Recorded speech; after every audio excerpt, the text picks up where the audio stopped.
The film opens on a remote, windswept farm where a hardworking farmer named Norman and his devoted wife, Sarah, live a life of relentless physical toil. Despite 7 years of marriage and an unwavering bond, their home is heavy with a quiet, suffocating sorrow. They have no children, and this agonizing struggle with infertility hangs over them like a dark cloud, leaving them in a perpetual state of unspoken mourning. Their desolate routine is abruptly disrupted when Norman's younger brother, Vince, arrives at the property after spending 5 long years studying in the bustling city. Because their parents died when they were children, Norman raised Vince entirely on his own, viewing him almost like a son.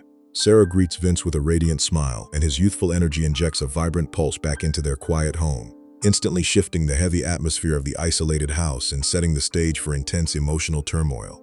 The following day, the family attends the local village church, which serves as Norman's primary connection to the outside world.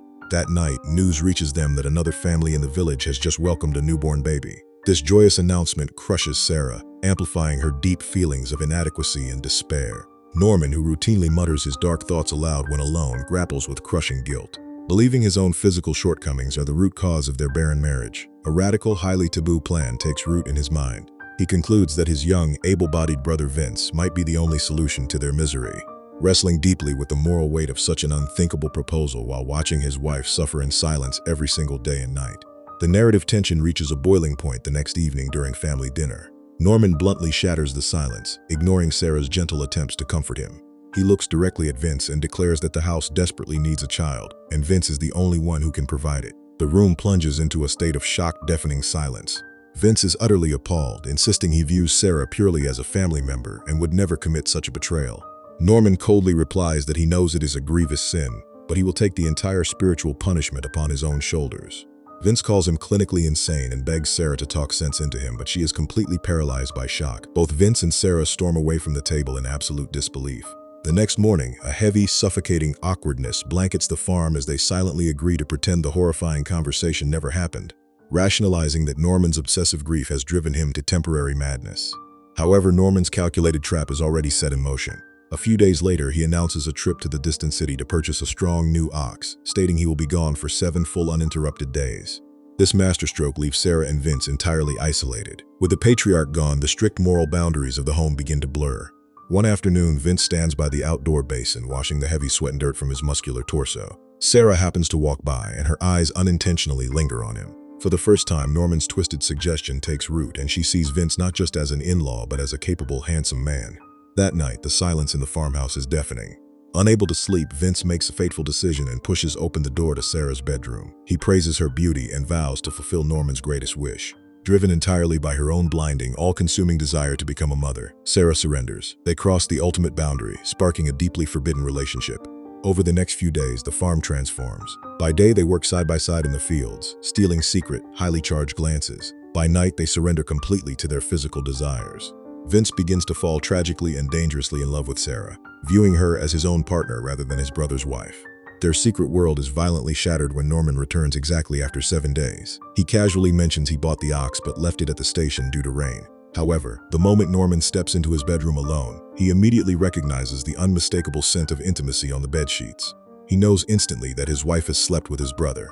Instead of explosive rage, Norman feels a quiet, dark victory. His extreme gamble actually worked, proving his manipulative psychological plan succeeded beyond measure.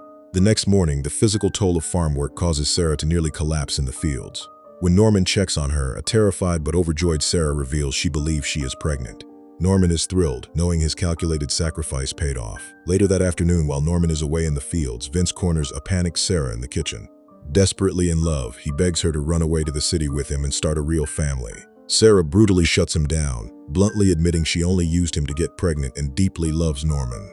She completely severs their physical relationship, leaving Vince utterly crushed. That night, unable to bear the guilt, Sarah breaks down and confesses everything to Norman. She braces for his fury, but Norman simply sits in dead silence. Seeing his calm, accepting face, Sarah realizes he orchestrated the entire thing out of a pure, selfless desire to make her happy. Needing money for the impending baby, the brothers leave for 3 grueling months to work the harvest in a distant village. The labor is backbreaking, and the emotional tension is suffocating. Back home, a lonely Sarah writes a deeply emotional letter to Norman. When it arrives at the labor camp, Vince desperately asks to read it, starving for a connection to Sarah. Norman firmly refuses, stating it is private between a husband and wife. This rejection ignites Vince's repressed rage and jealousy, leading to a brutal, bloody fistfight in the dirt. Norman overpowers him and throws the letter at him. Vince reads it, only to find Sarah pouring out her unconditional love and profound gratitude to Norman.